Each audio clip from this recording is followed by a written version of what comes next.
With the spectre of nuclear war now raised this morning, do we need to do more? Does the EU need to do more in conjunction with the West? Well, we have taken 3 decisive actions in a number of areas over the weekend. The first one is on sanctions. You mentioned that already. We said beforehand we will impose the most severe sanctions that we ever imposed on any other country during our history, and we did so.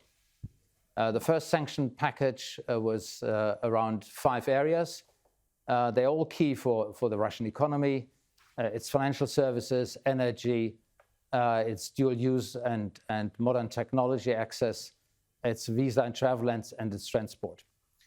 And we said we would upgrade and ratchet up our sanction policy depending on developments on the ground.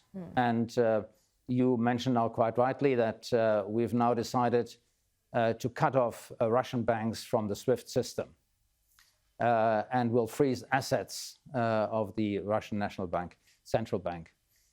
So that is on the economic side a very dramatic step forward.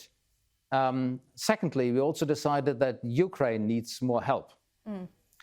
And we've taken a number of decisions again over the weekend to do so. Ukraine will receive a 1.2 billion euro macroeconomic support facility.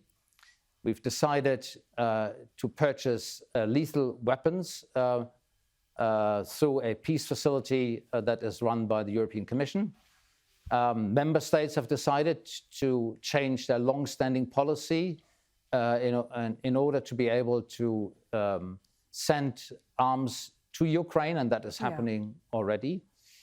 So along aid to Ukraine, you see a number of actions. And then we've taken a more holistic approach on how to address Russia. And you still have really opportunity and room to ramp this up.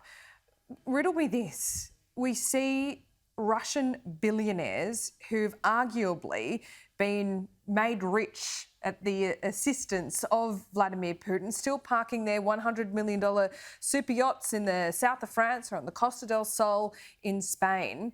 Wouldn't it have maximum impact and pressure on Vladimir Putin if these oligarchs were deported, if their visas were cancelled and their assets frozen? Is that something you can see ever happening?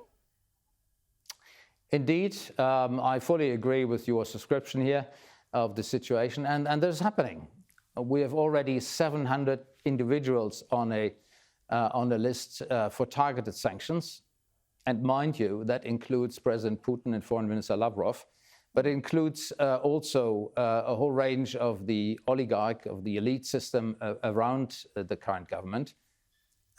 We have decided that the financial sanctions will include also freezing of assets for these persons. We look at the golden passport policy that allowed them to get second passports.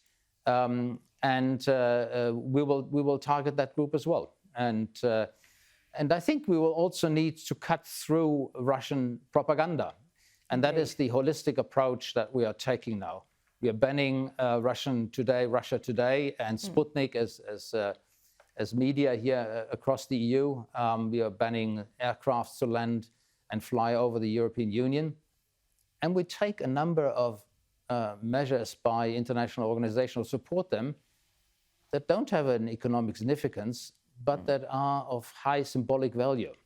Ambassador, instance, what about the UN Security Council? I mean, it seems disappointing, to say the very least, this morning, and impotent, given that Russia has veto power. What is the point of it as we stare down the barrel of potential nuclear war?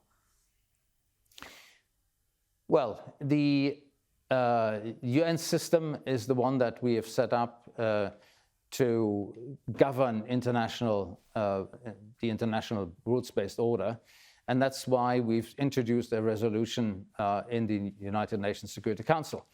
Now, what we've seen is, and don't forget that, no one voted for Russia, vetoed for Russia, and no one voted with Russia. So Russia has the power to veto it, but it had to do it themselves. And this resolution is now being tabled in the General Assembly. In fact, as we speak, today, Monday, New York time, we call on every country to support that resolution. And I believe it will have massive support because Russia violated one of the fundamental rules of international order, territorial integrity and sovereignty of states. So we are working with all our partners. We're working here with Australia as well to ensure that there will be a very, very strong signal given by the international community. Ambassador, as always, we thank you for your time this morning. Thank you very much indeed for having me.